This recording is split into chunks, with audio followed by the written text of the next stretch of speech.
1946년 미국 뉴욕에서 부동산 재벌가의 차남으로 태어났고, 베트남 전쟁 당시에는 병역 의무를 5번이나 연기하다가 결국 2차례 재검을 통해서 합법적으로 병역 면제 판정을 받은 사람, 부동산 사업가, 베스트셀러 작가, TV쇼 진행자, 영화 출연 등으로 미국인들에게 인지도가 높았던 인물, 자기 소유의 회사를 4번이나 파산시켰던 기업인, 미국 역사상 2번째 최고령 대통령을 역임했던 사람, 이 사람이 누구인지 짐작이 가십니까? 미국의 제45대 대통령을 역임한 도널드 트럼프입니다. 올해 77세인 트럼프는 범죄자로 기소돼서 재판 중인데도 다음 대통령 선거에 나가겠다고 호언장담하고 있습니다. 대통령 자리에 앉아 있을 때에도 트럼프는 언론의 주목을 받았습니다. 언제나 엉뚱한 말과 행동으로 세간의 주목을 받기 일쑤였는데, 그가 어떻게 그런 인물로 성장하게 되었는지 그의 친조카가 그의 어린 시절을 얘기한 적이 있었습니다. 도널드 트럼프의 친형 프레드릭 트럼프 주니어의 딸인 메리 트럼프, 그러니까 도널드 트럼프의 친조카가 Too Much and Never Enough라고 하는 책을 통해서 트럼프 형제의 어린 시절 이야기를 폭로한 적이 있습니다. 그 내용은 이렇습니다. 어린 시절에 프레드 주니어, 그러니까 트럼프의 친형이 오래된 건물에 창문을 교체하려고 했답니다. 그랬더니 그때 그의 아버지가 프레드를 보면서 이렇게 말했답니다. 내 돈 낭비할 생각하지 말고 나갈 놈에 페인트 칠이나 했어야지. 이렇게 그를 질책했다고 합니다. 또 프레드가 반려동물을 키우고 싶다고 말했을 때에도 그에게 경멸과 조롱을 쏟아냈다고 합니다. 그의 아버지는 아들이 이기기 위해서 무슨 수를 써서라도 경쟁자를 물리치는 킬러가 되기를 원했지만, 그런 기질이 없었던 프레드 주니어는 아버지의 눈밖에 날 수밖에 없었고, 대신 동생 도널드가 아버지의 사랑을 받으며 가문의 1인자 자리를 차지했다고 말합니다. 도널드가 어린 시절 집에서 배운 규칙은 어떻게 해서든지 강해져야 한다라고 하는 것이었다고 합니다. 아버지의 격려를 등에 업은 도널드는 자신이 과장해서 말하는 것을 진실이라고 믿기 시작했고, 사실을 인정받기보다는 강해지는 것이 가장 중요하다는 가르침을 받았다고 합니다. 그래서 도널드 트럼프는 지난 2020년 대통령 선거에서 조셉 바이든 주니어에게 패배한 뒤에도 승복하지 않았죠. 선거가 조작됐다라면서 법원에 이리저리 법원에 소송을 제기했지만 모두 기각당하고 말았다고 말합니다.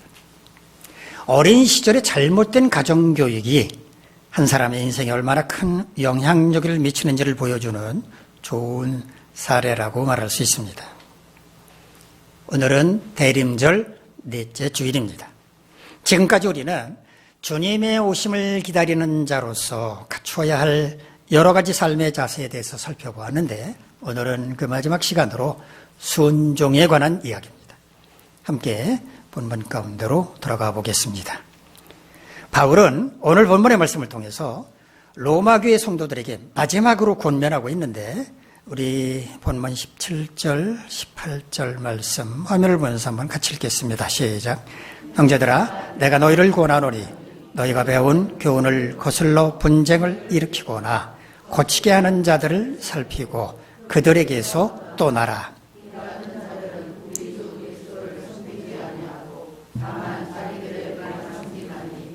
교활한 말과 아첨하는 말로 순진한 자들의 마음을 미혹하느니라. 로마 교회 성도들이 경계해야만 할 사람들을 언급하고 있는데, 그들이 배운 교훈을 거슬러 분쟁을 일으키거나 고치게 하는 자들이라고 말합니다.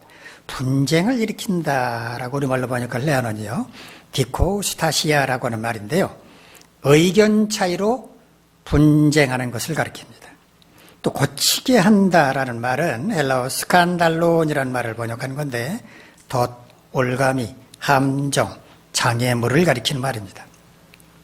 그들이 배운 진리의 말씀을 그대로 수용하지 않고 뭔가 이의를 제기하고 반기를 들음으로써 분쟁을 일으키거나 또 성도들을 실족하게 만드는 사람들이라는 말입니다. 혹시 주변에서 이런 사람들을 발견하게 되면 어떻게 하라는 겁니까? 살피라고 말합니다. 살핀다라고 하는 말은요, 헬라어 스코페오라고 하는 말을 번역을 하는 건데 주시하다, 관찰하다, 경계한다는 뜻입니다. 배운 것을 있는 그대로 받아들이지 않고 뭔가 이의를 제기하면서 분쟁을 만드는 사람이라면 공동체를 해치는 사람입니다. 그런 사람을 발견하면 경각심을 갖고 그 사람들이 어떻게 변해가는지를 예의주시해야 한다는 것입니다. 그렇게 예의주시했는데 그들이 계속해서 그런 언행을 멈추지 않고 계속하고 있다면 어떻게 해야 하라는 겁니까? 그들에게서 떠나라고 말합니다. 떠난다라고 번역한 헬라어는요, 에클리노란 말을 번역을 한 건데요, 길에서 이탈한다, 벗어나다, 외면한다는 뜻입니다.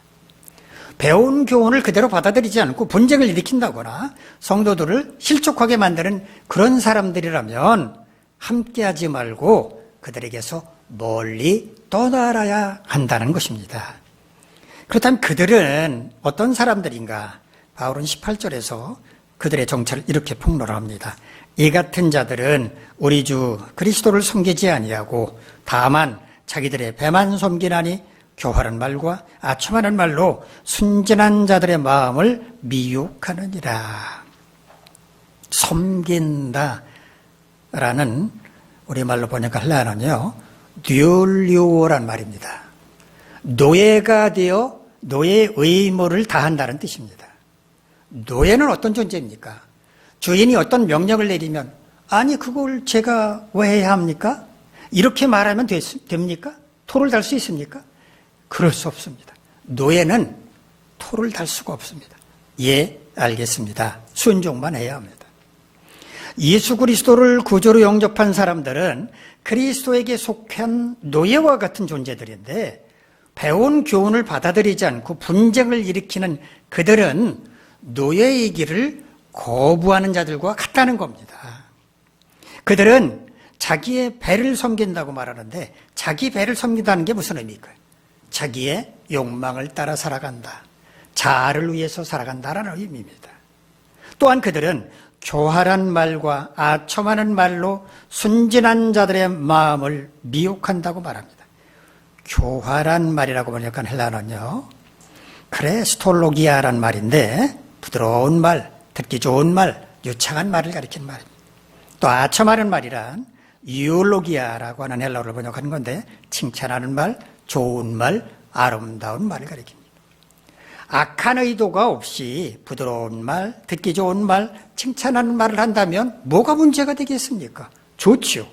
그런데 순진한 성도들을 미혹하기 위해서 그런다면 그거는 사기입니다. 그리스도의 제자인 우리가 그런 자들과 함께하면 되겠습니까? 그러므로 그들을 멀리해야 합니다 라고 말하는 겁니다. 자, 우리 본문 19절 말씀 화면을 보면서 한번 같이 읽겠습니다. 시작. 너희의 순종함이 모든 사람에게 들리는지라. 그러므로 내가 너희로 말미암아 기뻐하노니 너희가 선한데 지혜롭고 악한데 미련하기를 원하노라. 로마 교회 성도들에게 배운 교훈을 거슬러 분쟁을 일으키거나 고침돌이 되게 하는 자들을 경계해야 한다라고 권면하는 바울. 그런데 바울은 반가운 소식을 들었던 것 같습니다. 로마 교회 성도들이 배운 대로 순종을 잘하고 있다는 소식을 들은 겁니다. 바울은 그런 그들로 인해 기쁘다고 말합니다. 얼마든지 악한 자들의 유혹에 넘어갈 수도 있었을 텐데 끝까지 배운 교훈을 버리지 않으려고 애쓰는 그들을 얼마나 기특하게 생각을 했겠습니까? 그러나 바울은 노파심에서 다시 한마디를 덧붙이고 있습니다. 선한 데는 지혜롭고 악한 데는 미련하라는 것입니다. 바울이 말한 선한 건 뭐고 악한 건 뭐겠습니까? 선한 거는 배운 교훈에 순종하며 사는 것. 악한 것은 그것을 받아들이지 않고 분쟁을 일으키거나 거침돌이 되려는 사람들과 함께 하려는 것. 악한 자들이 우리와 함께 하자고 꼬드길 때는 마치 미련한 사람처럼 아우 저는 뭐가 뭔지 몰라서 그러는데요 하면서 뒤로 빠지라는 겁니다. 그러나 배운 교훈을 실천하며 살아가고자 할 때는 지혜로운 사람처럼 열심을 내라는 것입니다. 우리 마지막 20절 말씀 같이 읽겠습니다. 시작. 평강의 하나님께서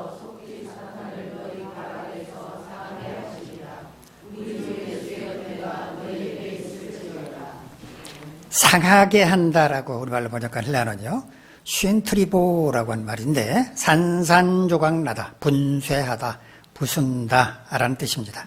평강의 하나님께서 속히 그들이 사탄을 발로 짓밟아 산산조각나게 만드시기를 기도한다 라고 말하면서 그들에게 마지막 인사를 전하고 있습니다. 바울이 오늘 본문을 통해서 우리에게 주는 핵심 메시지는 아무리 상황이 어렵다고 할지라도 어떤 유혹이 있다고 할지라도 배운 교훈에 순종하며 살아야 한다는 것입니다.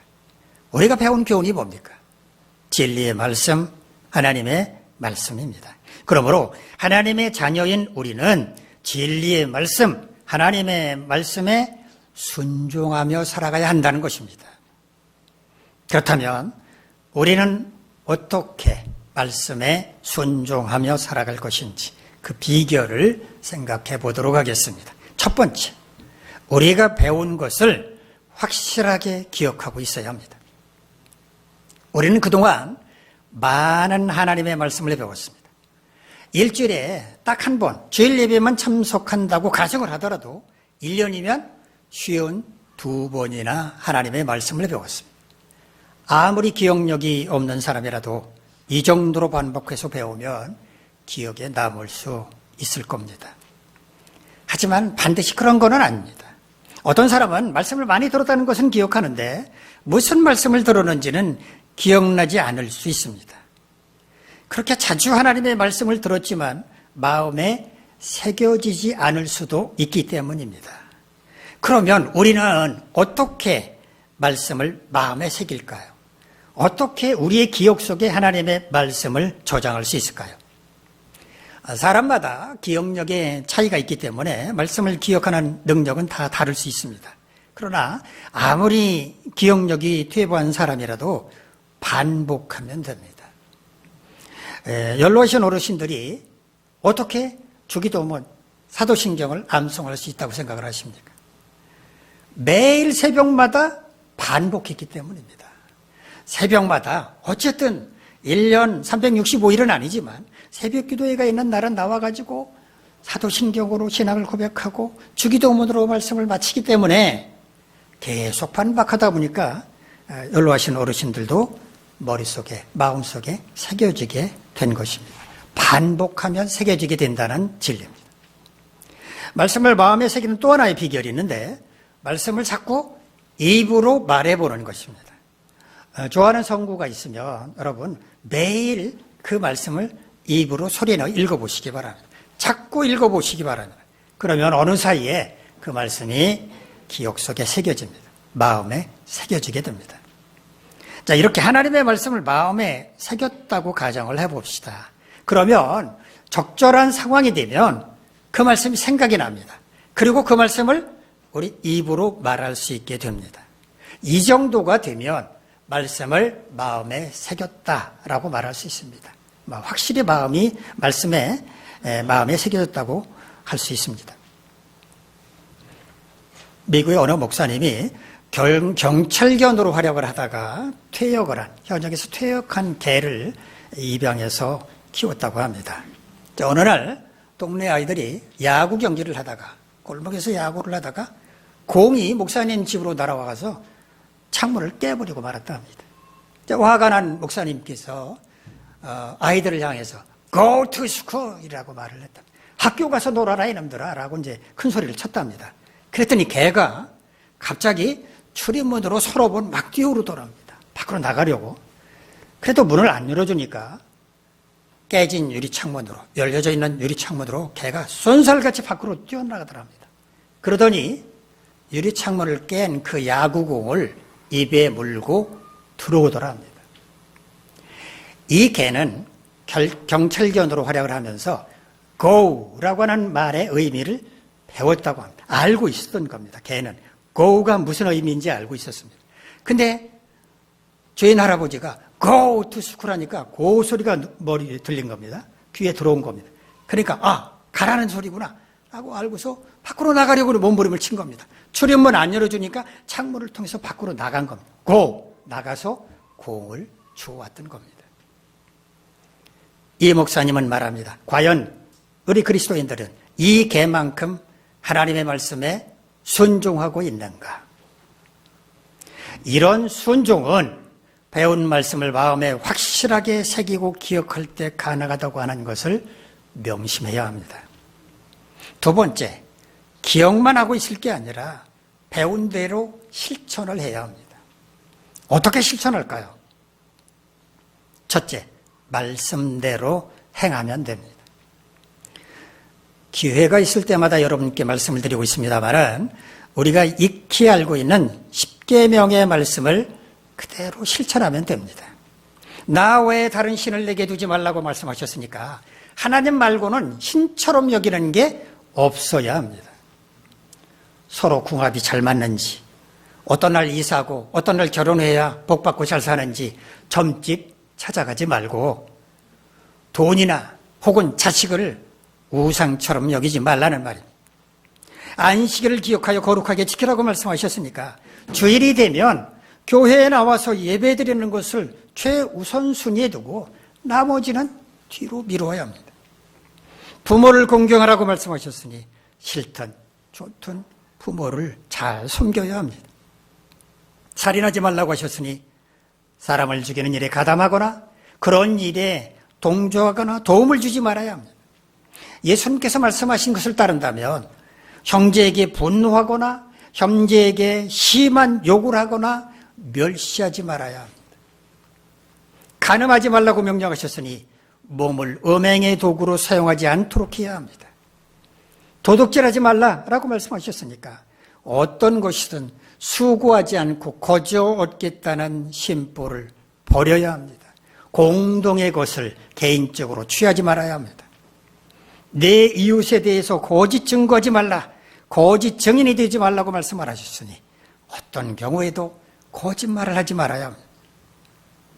내 이웃을 네 몸처럼 사랑하라고 말씀하셨으므로 나만 좋은 집에서 좋은 차 타고 월급 많이 받고 가족과 편안하게 살면 그만이지 라고 생각할 게 아니라 이웃은 어떻게 살고 있는지 헤아려 보아야 하고 인색한 마음으로 돈 몇 푼 쥐어주며 생색낼 게 아니라 정말 자기 자신을 위하는 것처럼 무엇을 주더라도 조금도 아깝지 않다는 마음으로 도와줘야 합니다. 원수를 사랑하며 박해하는 자를 위해 기도하라고 하셨으니 저주하고 싶을 만큼 복수심이 끓어오르더라도 복수하는 것은 하나님께 다 맡겨버리고 그 어리석음, 미련함, 옹졸함을 불쌍히 여기고 오히려 그를 이해하고 사랑하려고 했으며 그가 하나님의 심판으로 멸망하지 않고 회개에 이를 수 있도록 기도해야 합니다. 미개한 아프리카 사람들을 상대로 사역을 하던 어느 선교사가 경험한 이야기를 소개해드리겠습니다. 이 선교사는 누가복음의 말씀을 1장부터 시작해서 매일 10절씩 그들의 언어로 번역을 해서 가르쳐주겠다고 작정을 했습니다. 어느 날 세월이 흘러서 누가복음 6장까지 왔습니다. 누가복음 6장 30절 말씀을 이제 가르칠 준비를 하고 있는데 이 말씀을 보다가 멈칫했다고 합니다. 누가복음 6장 30절은 내게 구하는 자에게 주며 네 것을 가져가는 자에게 다시 달라고 요구하지 말라. 이 말씀이었기 때문입니다. 믿음이 없는 이 사람들이 이 말씀을 배운다면 틀림없이 선교사인 자신을 향해서 이거 주세요, 저거 주세요 할 것이 뻔하고 가져가면 말씀을 가르쳤는데 자기는 그 달라고 얘기할 수가 없으니까 이 말씀을 가르치지 말까? 빼고 가르칠까? 라고 생각을 했답니다. 그런데 자꾸 마음에 걸리는 겁니다. 말씀을 빼고 가르치는 게 너무 이기적인 것 같고 아무래도 걸려서 그래 가르치자. 누가복음 6장 30절 말씀도 가르치자라고 마음을 바꿨답니다. 선교사가 누가복음 6장 30절의 말씀을 가르치자 예상했던 대로 흑인들이 선교사에게 말했습니다. 이것도 주세요. 저것도 주세요. 그러더랍니다. 말씀을 가르쳤으니까 어떡합니까? 선교사는 자기가 가진 거 있는 거 모든 거 아낌없이 다 내줬답니다. 그랬더니 놀라운 일이 벌어졌습니다. 자기들이 요구하는 대로 선교사가 모든 걸 다 아낌없이 내주자 이 흑인들이 야, 이 사람은 정말 하나님의 사람이구나 라고 감동을 받고 모두가 다 그 앞에서 무릎을 꿇고 회개를 했다고 합니다. 그리고 진정으로 예수 그리스도를 영접했다고 합니다. 우리가 말씀대로 행동할 때 하나님은 놀라운 방법으로 역사하신다고 하는 것을 깨달아야 합니다. 두 번째, 말씀을 배반하지 말아야 합니다. 하나님의 자녀인 우리가 말씀을 배반하는 이유가 뭘까요? 사탄의 유혹 때문입니다. 사탄은 우리가 말씀에 순종하며 살아가는 것을 아주 배아파합니다. 왜 꼭 그래야만 하느냐고, 적당히 하면 안 되느냐고, 하나님은 우리를 고통스럽게 만드시는 분이냐고 이렇게 따져 묻고 반개를 드는 거를 사탄은 아주 좋아합니다. 고분고분 순종하지 않고 시시콜콜 따져 묻는 게 허술해 보이지 않고 똑똑한 것처럼 보일 수 있기 때문에 그렇게 하려는 사람도 종종 있습니다. 정말 믿음이 없어서 정말 몰라서 물을 수도 있겠지만 순종할 마음이 없어서 삐딱한 마음으로 묻는 것이라면 그건 말씀을 배반하려는 조짐으로밖에 볼 수 없습니다. 혹시 마음속에 이런 생각이 들 때는 사탄이 주는 마음이구나 생각하고 즉시 떨쳐버리시기 바랍니다. 우리가 세상 욕망을 따라 살고자 할 때도 말씀을 배반할 가능성이 커집니다. 세상 욕망을 따르는 것과 말씀에 순종하며 사는 것은 서로 함께할 수가 없기 때문입니다. 말씀에 순종하려면 세상 욕심을 내려놓아야 합니다. 자기 욕심을 따라 하고 싶은 대로 하고 한다면 그거는 말씀을 배반하는 것입니다. 어떤 부부 사이에 첫 아이가 태어났습니다. 부부는 아이를 애지중지 키웠습니다. 눈에 넣어도 아프지 않을 만큼 소중한 아이였기 때문에 아이가 원하면 뭐든지 다 다뤄주었습니다. 그러다 보니까 아이는 버릇없이 자랐습니다. 목사님이 그 집에 신방을 갔을 때에도 아이는 대놓고 부모의 말에 순종하지 않았습니다. 그러나 부모는 그런 아이의 행동을 그저 귀여워하기만 했습니다. 어느 날 앞마당에서 놀던 아이가 열려있는 대문으로 나가서 쏜살같이 길 쪽으로 달려나가는 것을 부모가 보았습니다. 그때 차 한 대가 멀리서 무서운 속도로 달려오고 있었습니다. 그것도 모른 채 아이는 주차해둔 2대의 차 사이를 빠져나가서 달려오는 차 쪽으로 달리고 있었습니다. 혼비백산한 부모가 다급한 목소리로 소리쳤습니다. 안 돼! 돌아와! 부모의 목소리를 들은 아이는 잠시 멈춰서서 뒤를 돌아봤습니다. 그리고 씩 한 번 웃더니 다시 돌아서서 달렸습니다. 그리고 무섭게 달려오는 차에 들이받치고 말았습니다. 허겁지겁 병원으로 옮겼지만 아이의 생명을 살릴 수는 없었습니다. 3살짜리 아이는 그렇게 세상을 떠났습니다. 왜 이런 비극이 생겼을까요? 부모가 아이에게 순종하는 훈련을 가르치지 않았기 때문입니다. 사고가 일어나기 직전 아이는 부모의 외침을 듣지 못했습니까? 아닙니다. 분명히 들었습니다. 들었으니까 뒤돌아보고 씩 웃은 겁니다. 그러나 부모의 말에 순종하지는 않았습니다. 평소 순종하는 훈련을 받지 않았기 때문입니다. 우리가 걸어가는 인생길에 곳곳에 위험이 도사리고 있습니다. 그래서 조심하지 않으면 안 됩니다. 하나님은 말씀을 통해서 어디가 위험한 곳인지를 말씀해 주십니다. 그리고 거기서는 어떻게 행동해야 하는지 알려주십니다. 그러므로 하나님의 말씀에 순종하는 사람은 위험한 상황에 직면하게 되는 일이 드물고 설령 예기치 못한 위험한 상황을 만난다고 하더라도 하나님께서는 피할 길을 예비해 주실 것입니다. 그러나 말씀에 순종하지 않고 배반하는 사람은 길을 잃고 가시덤불을 만나고 수렁에 빠져서 허우적거릴 것입니다. 거기서도 회개하고 말씀이라고는 줄을 붙잡고 위험한 상황으로부터 빠져나올 수 있는 기회가 있지만 자아를 버리지 못하면 영영 멸망하고 말 수밖에 없습니다. 세 번째, 부지런히 말씀을 읽고 묵상해야 합니다.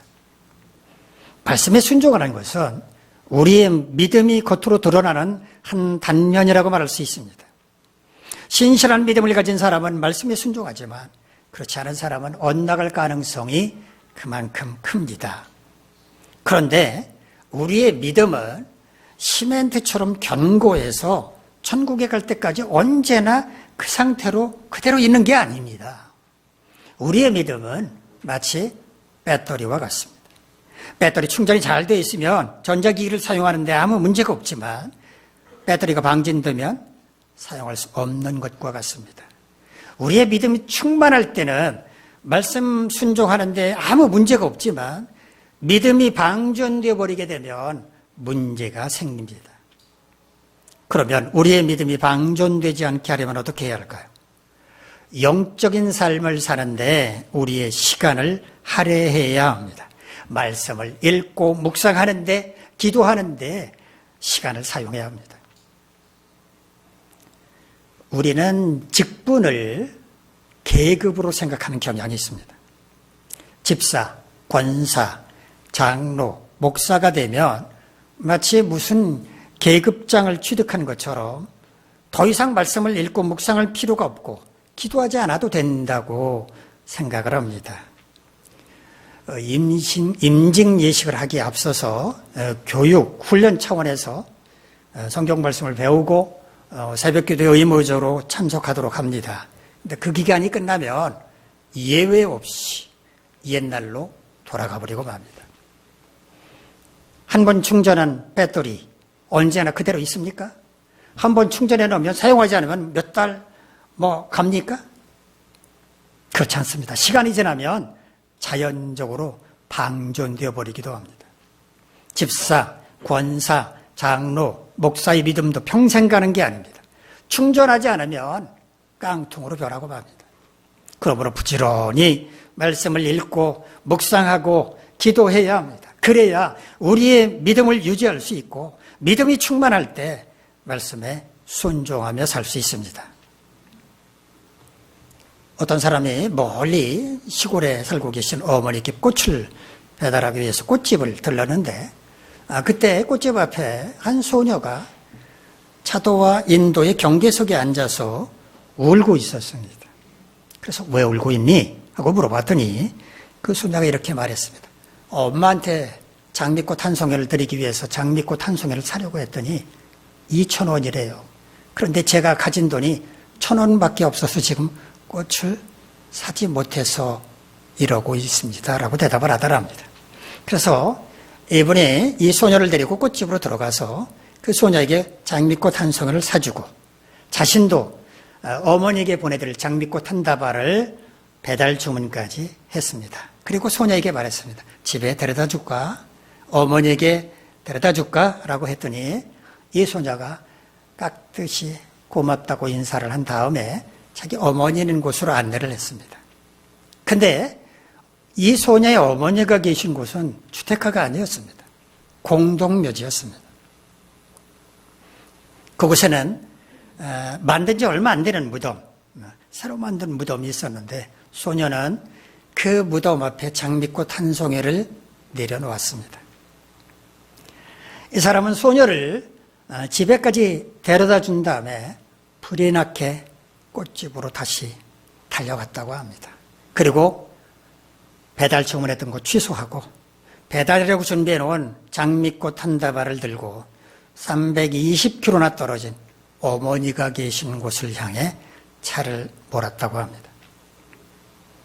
말씀에 순종한다고 하는 것은 배운 대로 행하는 것입니다.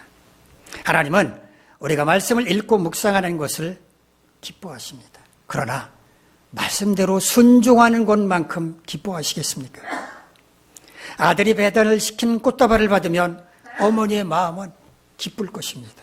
그러나 먼 길을 달려가서 직접 전해드리는 것과 비교할 수 있겠습니까? 우리는 어떻게 말씀에 순종하며 살 수 있습니까? 첫째, 우리가 배운 말씀을 확실하게 기억하고 있어야 합니다. 둘째, 기억만 하고 있을 게 아니라 배운 대로 실천해야 합니다. 어떻게 실천할까요? 말씀대로 행하면 됩니다. 자기의 생각을 가미하거나 힘드는 것은 슬그머니 빼버리지 않고 있는 그대로 말씀을 행동으로 옮기면 됩니다. 둘째, 말씀을 배반하지 말아야 합니다. 어려서부터 말씀에 순종하는 훈련을 받아야 합니다. 셋째, 부지런히 말씀을 읽고 묵상해야 합니다. 마치 배터리를 충전하는 것처럼 쉬지 말고 반복해야 합니다. 여러분 모두 이와 같이 말씀에 순종하면서 오실 주님을 기다리시기를 간절히 바랍니다. 기도하겠습니다. 자비로우신 하나님, 우리 모두 말씀에 순종하면서 오실 주님을 기다리게 하옵소서. 예수님의 이름으로 기도하옵나이다. 아멘.